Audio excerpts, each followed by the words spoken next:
Hello viewers, कैसे हैं आप सब। मेरे सूझे बोध चैनल में आप सबका स्वागत है और आप सबको मेरी राम राम। आशा है आप सब अच्छे होंगे। आज का टॉपिक है कि मोक्ष मोक्ष क्या है और कैसे मिलता है, इस पर हम चर्चा करेंगे कुछ।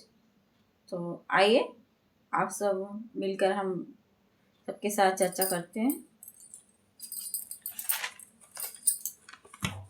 मोक्ष भारतीय दर्शन का एक बहुत गहरा और केंद्रीय विचार है। सरल शब्दों में कहें तो मोक्ष का मतलब है जन्म मरण के चक्र से मुक्त हो जाना और अपने असली स्वरूप यानी आत्मा को पहचान लेना। मोक्ष क्या है? मोक्ष हम हर बार जन्म लेते हैं, कर्म करते हैं, फिर मरते हैं। इसे संसार का चक्र कहा जाता है। मोक्ष वह अवस्था है जहाँ कोई दुख नहीं होता। यह वह स्थिति है जहाँ आत्मा परमात्मा में विलीन हो जाती है। गहरा अर्थ अगर समझा जाए मोक्ष का तो आध्यात्मिक रूप से तुम शरीर नहीं बल्कि आत्मा हो।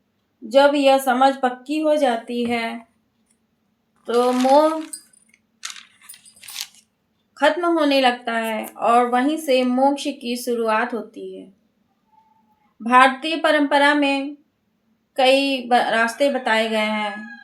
हमारी भारतीय परंपरा में मोक्ष को प्राप्त करने के कई रास्ते बताए गए हैं, जैसे कि ज्ञान योग।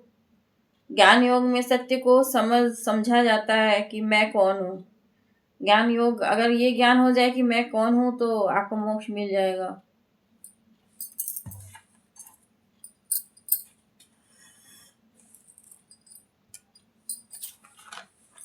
दूसरा है कि भक्ति योग।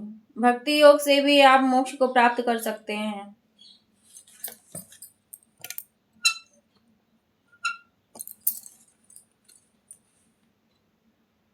प्रेम और समर्पण से ईश्वर को पाना। प्रेम और समर्पण से ईश्वर को आप पा सकते हैं। तो भी आपको, जब आप ईश्वर को पा लेंगे तो आपको मोक्ष मिल जाएगा। कर्म योग। कर्म योग में आता है कि बिना फल की इच्छा के कर्म करना। आप कर्म करते हो तो आपकी इच्छा होती है ना कि इसका मैंने ये कर्म किया तो इसका क्या फल मिलेगा।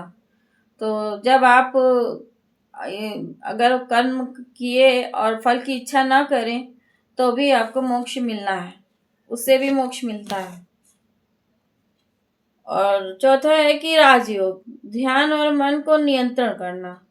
राजयोग में जो राजयोग किया जाता है तो उसमें क्या किया जाता है, ध्यान से अपने मन को नियंत्रित किया जाता है। सरल उदाहरण देखा जाए तो जब कोई व्यक्ति सपना देख रहा हो, सपने में सब कुछ असली लगता है, पर जब वह जागता है तो सब कुछ जो है भ्रम पाता है। वो देखता है कि सब भ्रम था, कुछ भी सच नहीं था। उसी तरह जब इंसान जाग जाता है आत्मिक ज्ञान से तो संसार का मोह टूट जाता है। यही मोक्ष है। अंतिम बात में मोक्ष कोई दूर नहीं, यह यही है, अभी संभव है। जब मन शांत हो जाए, इच्छाएं कम हो जाएं और भीतर सच्चा प्रेम और समझ जाग जाए, तभी मोक्ष है। आज की इसी सीरीज में बस इतना ही और नमस्कार। मेरी राम राम आप सबको। नेक्स्ट एपिसोड में फिर मिलेंगे। तब तक के लिए प्रणाम। आप सबके भीतर बैठे परमात्मा को मेरा नमस्कार। राम राम।